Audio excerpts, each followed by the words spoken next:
This is TWiT. Let's talk about inflation or deflation, if you will, and Deflategate.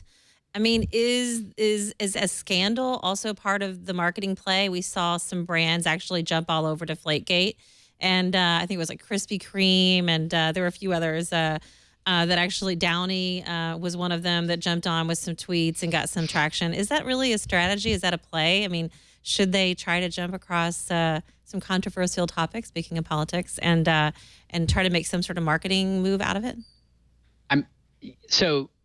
I can't say no, because for a brand or an organization that doesn't have any traction, doesn't have any awareness, it's not going to come to you organically. So take advantage of something that is given to you. And certainly, the Deflategate or Balgazi or whatever you want to call it has consumed enough of the media conversation and sort of the extended fan conversation that there is this invitation for someone in there and make light of it or whatever.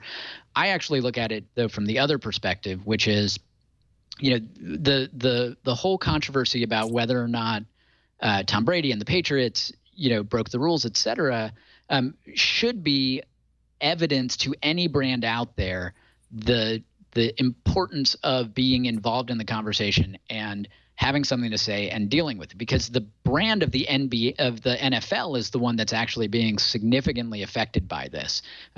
Partly because it's on the heels of the domestic violence, conversation that has come up at various points during the season. And, partly because there's so much money and so much energy and time invested in the NFL that fans want to know that what they're spending their time on and what they're investing their money in is not bad and, disingenuous and, fixed or whatever. So the fact that the NFL has not handled the inflation gate issue very well, I actually think is very telling. And forget about it for the NFL, but look at all the brands and having them not realize that this is, the textbook case of how not to handle even a seemingly small or inane crisis. Look at Tom Brady's credibility. Look at Bill Belichick's credibility. Damaged. Now, maybe they were already damaged. Maybe they weren't, whatever. But, brand is about experience. Brand is shaped every day. And your willingness to be a fan or spend money or whatever down the line is going to be influenced by what people are seeing today. And, inflation game may have been fun for some brands to get a short-term lift. But, I think a year from now, 2 years from now, 5 years from now, we might be able to draw a line back and see that the NFL dipped a bit because, over and over again, they just did not understand what fans really wanted and they failed to address it properly. And this is one of those examples.